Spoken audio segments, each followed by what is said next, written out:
m'appelle Juliette Servant. J'ai 22 ans. Normalement, je suis étudiante en soins infirmiers.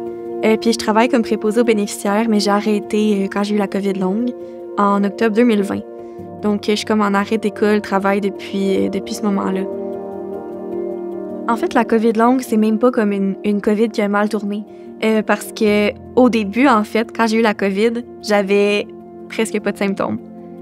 C'était surtout le soir, tu sais, des légers épisodes, là. Puis c'est comme 2 mois plus tard que j'ai commencé à avoir des symptômes comme de COVID longue. Les symptômes de COVID longue, c'est vraiment différent, c'est vraiment plus fort, puis c'est des symptômes qui ont même pas rien à voir avec la COVID. T'sais, c'est des engourdissements, difficultés de langage, confusion, fatigue extrême.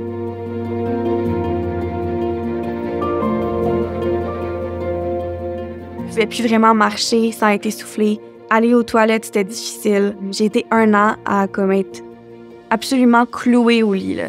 Comme j'avais besoin d'attendre que mon conjoint revienne de l'école ou du travail pour qu'il m'aide à aller aux toilettes. Puis c'était la première fois que je me levais de la journée, là. Fait que je passais 20 heures dans le lit. J'attendais qu'il revienne. Il m'aidait. Puis c'était ça.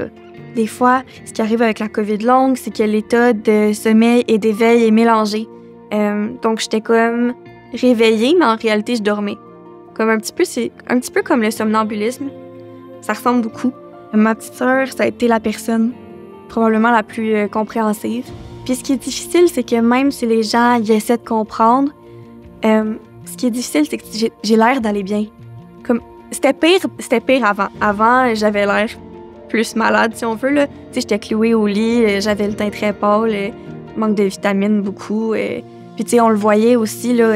Des fois, je tombais endormie, n'importe où en fait, là. Ouais, je pouvais tomber endormie quand j'étais debout, là. Comme littéralement, là. Je suis debout puis je tombe endormie. Fait que, tu sais, c'est ça. Les gens, c'est sûr que ça les a forcés un petit peu à comprendre parce qu'ils le voyaient. Mais en ce moment, c'est plus difficile un peu parce que, tu sais, ça paraît pas autant. Puis personne peut vraiment s'imaginer c'est comment non plus. Tu sais, j'étais même pas... J'ai perdu aussi l'appréhension dans mes mains beaucoup. J'étais plus capable de tenir mon téléphone. Donc, tu sais, on s'imagine que, on est malade, on se repose, on peut quand même être sur notre téléphone. Mais non, tu sais, j'étais même plus capable de faire ça du tout, là. Comme être sur mon téléphone, c'était difficile. Autant pour la lumière que d'être capable de le tenir. Donc, j'ai vraiment tout perdu, en fait, là, parce que si tenir mon téléphone, c'est trop difficile, on s'imagine que le reste, c'est tout aussi pire, sinon pire, là.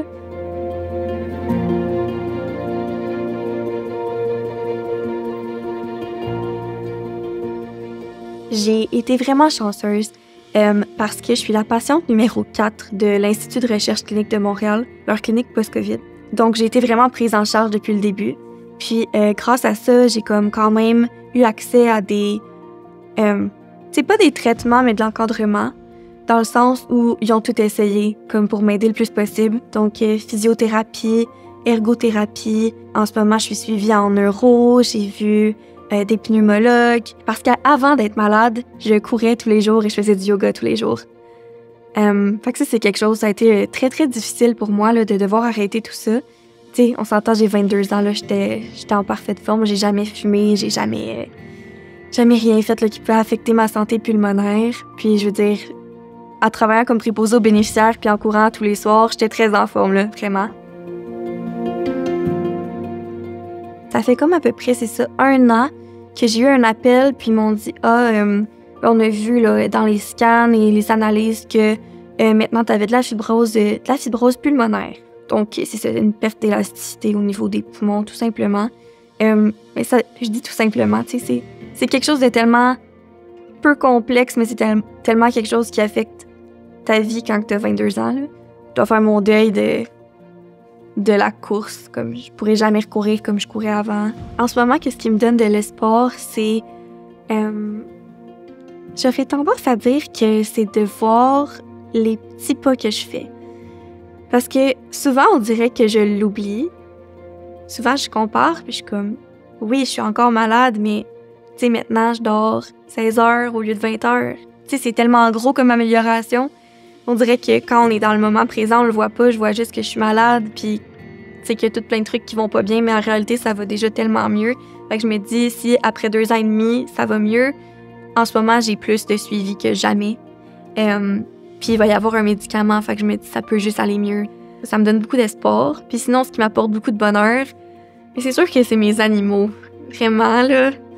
Mes animaux, puis aussi le soutien de ma petite sœur, vraiment.